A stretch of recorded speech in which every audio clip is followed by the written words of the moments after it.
눈의 이야기. 우리가 알고 싶었던 또 다른 눈의 세계, 하리하리의 눈 이야기. 이은혜 지음. 시력이란 무엇인가?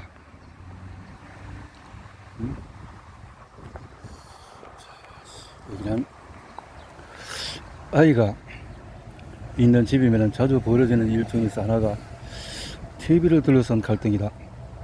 더 보고 싶어하는 아이와 이를 말리는 혹은 말려야만 할 것 같은 부모의 사이의 힘겨루기. 나는 TV를 보는 것을 그다지 경무시한 편은 아니었다. 하지만 5분짜리 뽀로로 애니메이션으로 시작된 TV 프로그램의 길이는 아이의 성장과 함께 점점 길어져서 이제 갖가지 방법으로 미션을 해결하고 서로의 이름표를 띄어서 승부를 거리는데 1시간짜리 주말 예능 프로그램까지 확장이 되었다. 엄포도 나와보고 프로그램이 시작될 시간에 일부러 외출을 해서 TV로부터 떨어뜨려 보았지만은 IPTV에서 원하는 VOD를 찾는 법을 이미 터득한 아이에게는 별다른 효과가 없었다. 그와 비례해서 이런 말을 하는 횟수도 점차 늘어나고 있다. 이제 TV는 그만 눈 빠진다고? 아이가 TV 앞에 앉아있는 프로그램에 집중하는 것을 볼 때면 부모의 마음이 영 불편하다. 마치 마법이라도 홀린 것처럼 넋을 놓고 화면에 집중하는 모양새도 그렇지만은 요란하게 번쩍거리는 TV 화면에서 나오는 빗줄기들이 자라나는 아이들의 눈을 물어뜯을 듯한 느낌이 들기 때문이다. 요즘 들어서 아이의 반 친구들 중에서 안경을 쓰기 시작하는 아이가 늘었다는 사실이 미칠 즈음이면은 너는 어느새 리모컨의 꺼진 버튼을 누르고 있다. 그런데 도대체 시력이라는 게 정확히 무엇일까? 시력 비주얼 액티비티의 사전적인 의미는 대상 물체에 대한 변별이 가능한 시야 각도라고 정의되어 있다. 눈의 인식력은 크게 분리력, 가시력, 또 가동력, 판단력, 다시 말해서 시력이 좋다는 것은 단지 얼마나 작은 것을 볼 수 있느냐 뿐만 아니라 얼마나 정확하게 인식할 수 있느냐, 얼마나 정확하게 구별할 수 있느냐까지 포함하는 개념이다. 현대적 의미의 시력 검사법이 결정된 것은 1909년 이탈리아의 나폴리에서 개최된 국제안과학회에서 란돌트 고리를 이용한 검사법이 국제 기준으로 결정된 이후다. 우리가 시력 검사표에서 익숙하게 본 C자형의 고리가 바로 란돌트 고리다. 란돌트 고리를 이용한 시력 검사에서는 5m 거리에서 7.5mm 크기의 원형 고리의 벌어진 틈 1.5mm를 구별할 수 있다면 시력이 1.0으로 환산한다. 이 정도 크기라면 각도로 따지자면은 약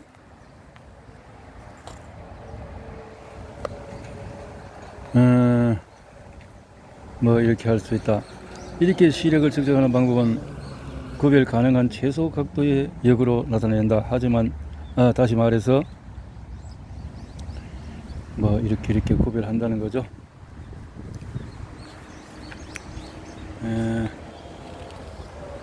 시력을 전문가적인 입장에서 이렇게 해서 0.1이 될 수 있는 것은 반대도 마찬가지다. 1의 절반인 0.5인치의 각도 차를 구분할 수 있다면 시력은 1.0의 2배인 2.0이 되고, 만약에 0.1의 차이를 구분할 수 있으면 시력은 10.0이 되는 식이다.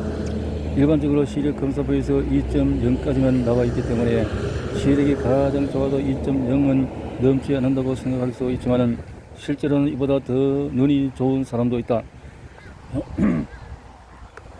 다만 일상생활에서는 1.0이면 아무 지장이 없기 때문에 이보다 2배 이상 시력이 좋아봤자 크게 의미가 없을 거라고 생각해서 측정하지 않을 뿐이다.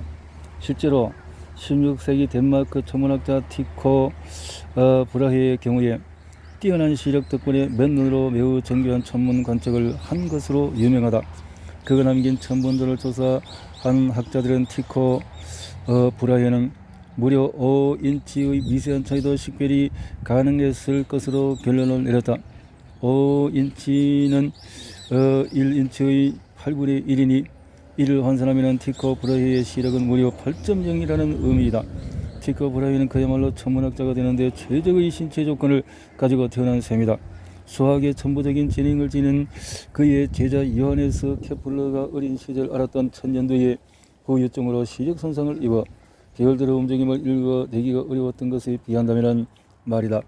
티코 브라이어가 어이없이 죽음을 맞이한 뒤에 그가 남긴 정밀한 천문도를 분석한 행성의 궤도가 원형이 아닌 타원형이라는 것을 밝혀낸 것은 결국 케플러였지만, 어쨌든 현재 우리가 신체 검사에 실시하는 시력 검사의 기본은 란돌트 고리의 변형된 버전이다. 나한 시력이 0.6이니 교정 시력이 1.0이니 하는 것은 여기에서 온 말이다.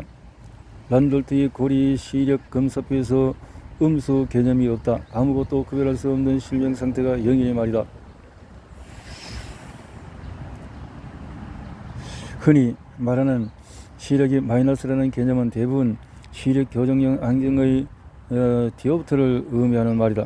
이를 이해하기 위해서는 먼저 근시, 원시, 난시 등의 굴절 이상에 대해서 알아둘 필요가 있다. 굴절 이상에 대해서. 빛의 미세한 꺾임이 가져오는 거대한 차이. 빛은 원래의 상태 그대로 눈 안으로 들어오는 것이 아니라 각막과 수정체를 거치면서 굴절되어서 망막 위의 한 점으로 모이게 된다. 빛이 주로 모여서 초점을 배치게 하는 망막 부위는 약간 비어 있어 이를 망막 중심 오목이라고 한다. 빛을 인지할 수 있는 시세포들은 망막에만 존재하기 때문에 초점이 정확히 망막의 중심 오목 위에 맺혀지지 않으면 시야는 흐려질 수밖에 없다. 프로젝터를 이용해서 화면을 보여줄 때 스크린과의 거리가 맞지 않아서 초점이 정확히 스크린 위에 위치하지 않으면 화면이 흐릿하게 뭉개지는 것과 같은 이유다.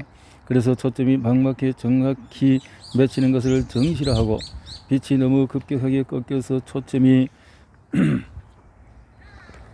망막보다 앞에서 맺히는 것을 가까울 근자를 써서 근시, 반대로 빛이 덜 꺾여서 초점이 망막보다도 뒤에 맺히는 것을 원시, 빛이 통과하는 안구의 표면이 구형이 아니라 타원형이거나 비스듬해서 빛이 고르게 꺾이지 못해서 초점이 두 곳 이상 생겨나게 되면 난시라고 말한다. 이렇게 눈에서 빛이 제대로 꺾이지 못해서 시야가 흐려지는 현상을 통틀어 굴절상이라고 한다. 안경의 원리는 적절한 굴곡과 두께의 렌즈를 이용해서 초점이 망막에 정확히 맺힐 수 있도록 잘못 맺힌 초점의 위치를 이동시켜 주는 것이다.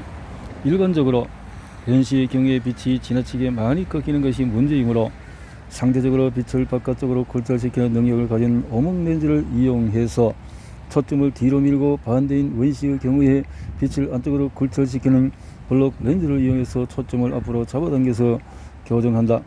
난시의 경우에는 조금 복잡한데 눈을 동그란 구형 렌즈로 판단해서 곡면의 굴곡이 기울어진 곳의 위치를 파악해서 적절한 곡률의 렌즈를 이용해서 초점을 하나만 맺을 수 있도록 하는 방법을 사용한다.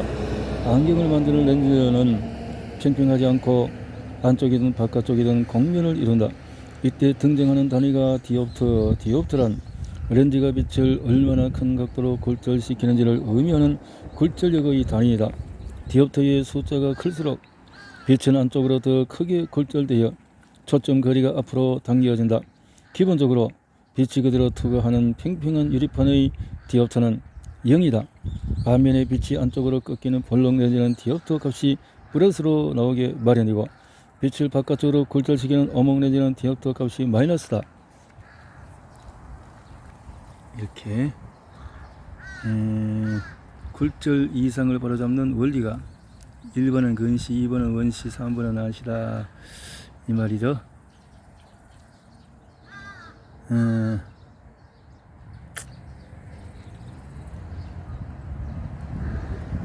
가깝게만 보는 거고, 울룩한 것은 원시 멀리 볼 수 있고, 이렇게 마이너스가 된 것은 이제 집중해야 하게 하는 거죠. 이렇게 일반적으로 정신, 시력을 가진 사람을 디옵터 0으로 보기에 정확히 말하면 0에서 플러스든 마이너스 쪽이든 멀어질수록 시력이 좋지 않다고 볼 수 있다.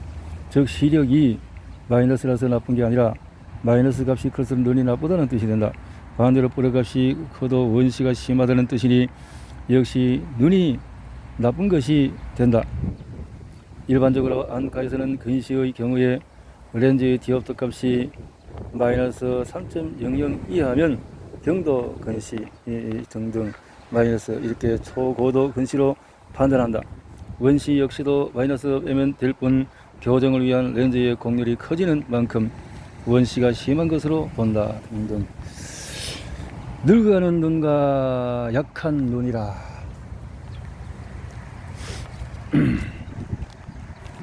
늙어가는 눈과 약한 눈.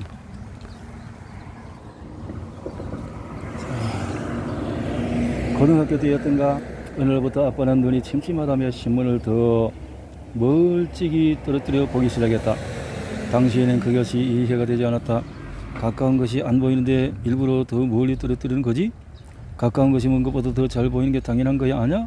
라며 고개를 갸웃거리곤 했다. 그런 내게 아빠는 너도 나이가 들면 이 기분이 이해될 것이라고 하셨다. 어른들 말씀은 틀린 것이 없다더니 내가 당시 아빠 나이가 가까워지기 시작하자 그 말이 비로소 이해되기 시작했다. 어느 날 아침 식탁에서 신문을 읽다가 나도 모르게 고개를 뒤로 빼는 나를 발견했기 때문이다. 아, 나도 드디어 노안이 오는 건가? 나이가 들면 누구나 눈이 침침해지고 시력이 저하되는 것을 느낀다. 노안이라는 단어 자체가 노화된 눈이라는 뜻이다. 노안이 나타나는 원인을 처음으로 제시한 이는 19세기 중반 독일의 생리학자, 물리학자였던 헤르만 헬름홀츠였다.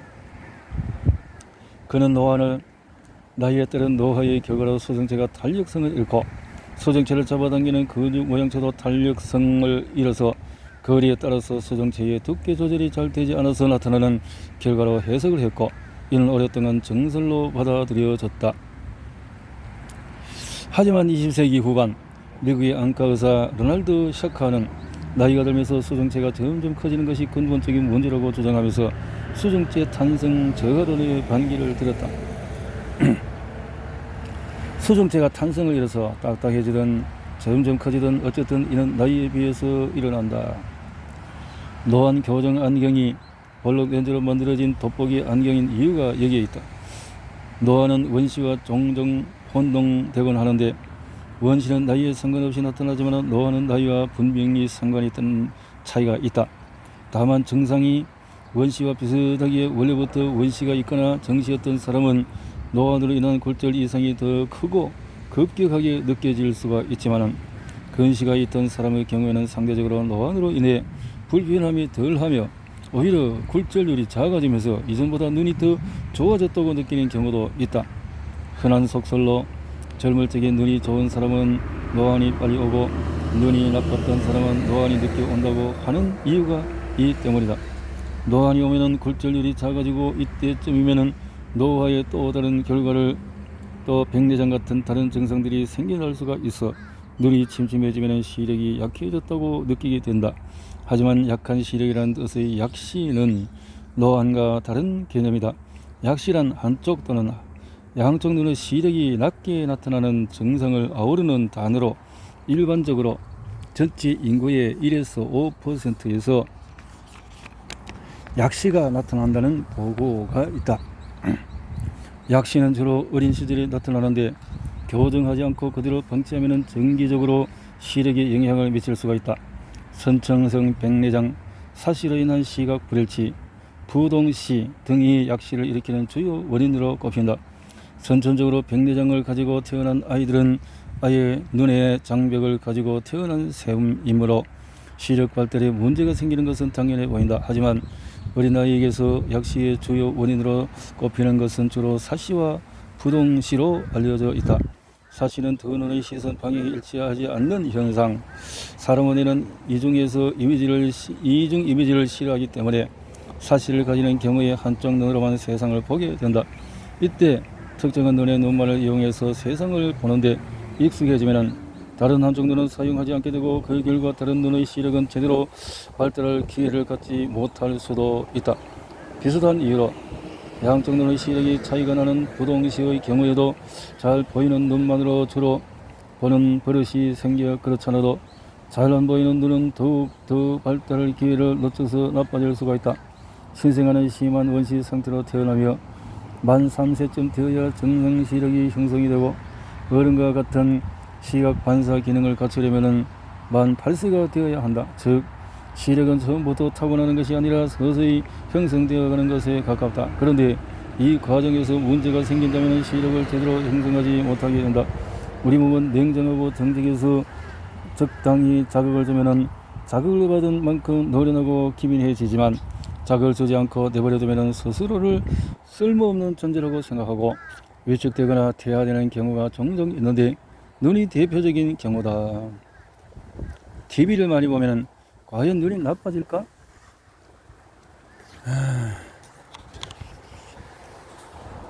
다시 원래의 의문으로 돌아와 보자. 정말 TV를 많이 보면 눈이 나빠질까? 이에 대해서 여러 가지 연구 결과들이 있지만은 TV 시청 시간에 비례해서 시력이 떨어진다는 확실한 증거는 아직까지 보고된 바가 없다. 엄마들이 걱정하는 것과 달리 어두운 곳에서 책을 읽는 것 역시 시력과 상관관계는 작았다. 심지어 미국 안과학회에서 어두운 곳에서만 사진을 찍는다고 카메라가 고장나지 않는다라는 말로 미처 밝기가 시력에 미치는 영향은 크지 않다고 주장하고 있다. 하지만 TV가 시력에 영향을 미칠 수 있다는 보고도 있다. 이때 시력에 영향을 미치는 건 시청 시간보다도 TV와의 거리다. TV와의 거리가 가까울수록 시력에 악영향을 미칠 가능성이 높다는 것이다. 실제로 TV를 가까이에서 보는 버릇이 있는 아이일수록 시력이 낮게 측정되었다. 논문이 발표된 적이 있다. TV를 가까이 봐서 눈이 나빠진 건가? 애초에 눈이 나쁘기 때문에 TV 앞에 자꾸만 다가가는 것인가? 우리의 눈은 가까운 곳과 먼 곳을 번갈아 보도록 만들어져 있는데 가까운 곳에 있는 TV 화면만 자꾸 쳐다보게 되면 쉽게 눈이 피로해지고 뭔가에 집중하는 동안에는 눈꺼풀을 깜빡이는 횟수가 줄어들어서 안구 건조증이 발생할 확률도 높아진다. 어쨌든 전문가들은 TV를 볼 때에 적어도 TV 대각선 길이의 5배 이상 거리를 두고 떨어져서 볼 것을 권하고 있다. 예를 들면 40인치 TV라면 40 곱하기 5, 200인치 즉 2.5m 이상은 떨어져서 보는 것이 좋다고 한다. 대부분 TV는 거실에 있는데 TV에 바짝 붙어 있으면 즉시 부모의 불효력이 떨어지기 때문에 문제가 덜하다. 사실 더 큰 문제는 TV보다는 컴퓨터 모니터 그리고 스마트폰이다. 이들은 상대적으로 TV보다 훨씬 더 가까운 거리에 사용하는 전자제품이기 때문이다. 그런데 어떡하나 TV는 끊을 수 있어도 스마트폰을 끊기는 어려운 걸 아이에게 눈이 나빠진다는 잔소리를 하기 전에 나부터 스마트폰을 들여다보는 것을 자제해야 하지 않을까? 그렇군요. 스마트폰을 보는 것은 눈이 아니라 뇌다. 여기 세상 모든 것을 가진 듯한 사람이 있다.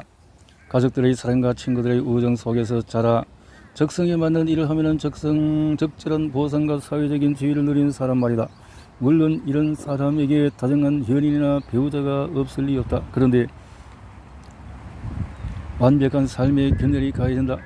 사랑하는 이의 배신 소식이 전해진다. 엄청난 충격을 받아서 잠시 비틀거리던 그는 아니야 그럴 리가 없어 그럴 리가 없어. 사람은 오감을 통해서 세상을 인식하지만 5가지 감각이 우리의 인식에 기여하는 정도는 공평하지 않다.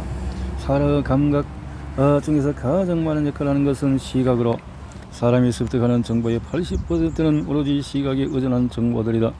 대부분의 정보를 시각을 통해서 받아들인다는 심각한 시각 의존성은 자연스럽게 시각에 대한 높은 신뢰도로 이어진다.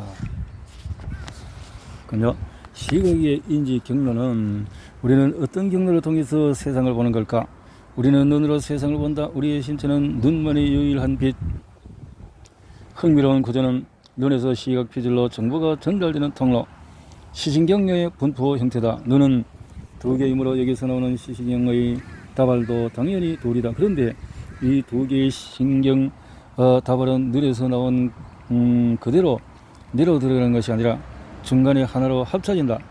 하지만 합쳐졌다고 해서 그대로 내려가는 것이 아니다. 합쳐졌던 신경답은 다시 갈라진다. 즉 시신경은 하나로 합쳐지는 교차 지점을 지나면 다시 두 개의 신경답으로 분리되어서 각각 시각 표질의 좌우로 따로 들어간다. 즉 눈에서 시각 표질로 가는 길은 11자가 아니라 X자 형태를 보이는 것이다. 그런데 어차피 다시 분리될 거라면 애초에 왜 합쳐지는 것일까? 물론 눈이 있다고 해서 모두 시신경 교차가 일어나는 것은 아니다.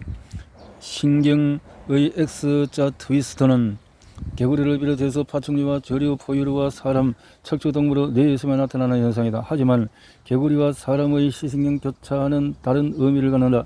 개구리의 경우는 시신경은 단지 스칠 뿐이다.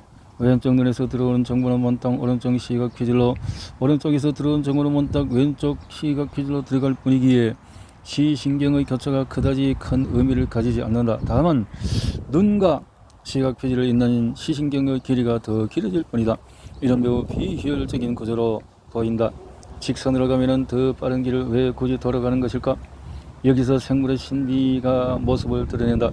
개구리에게는 쓸모없는 시신경의 교차가 사람에 대해서는 의미를 지니기 때문이다. 사람의 눈은 그림에서 보듯이 각각의 눈에 존재하는 망막의 절반, 즉 두 눈의 망막 왼쪽 편에서 들어온 시신경은 시신경 교차 부위를 지나면서 모두 시각 표질의 왼편으로 들어가고, 눈의 오른편 망막에서 들어온 시신경은 오른편으로 들어간다. 사람의 경우에 시신경 교차 부위에서 절반의 시신경들이 자리 바꿈을 하는 것이다. 이런 시신경의 스쳐 지나감과 자리 바꿈은 개구리와 사람에게 서로 다른 시각의 차이로 나타난다. 개구리는 두 눈에서 들어온 정보를 따로따로 받아들이기에 입체의 시가 거의 나타나지 않는 반면에 사람은 시신경이 자리 바꿈을 하면서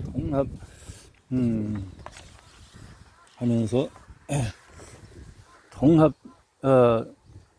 되기에 이미지를 입체적으로 볼 수 있는 양한시가 나타나게 된다. 애초부터 시신경이 효율적으로 전달만을 위해서 일직선으로 발생되었다면 우리는 세상을 입체적으로 바라보는 게 불가능했을 것이다. 언제였는지 정확히 알 수는 없지만 먼 옛날 시신경이 따로 떨어지는 평행성이 아니라 약간 돌아가는 길을 선택하며 꼬였던 덕에 우리는 세상을 더욱 깊이 있게 보는 것이 가능해진 것이다. 그렇군요. 그렇게 되어졌군요.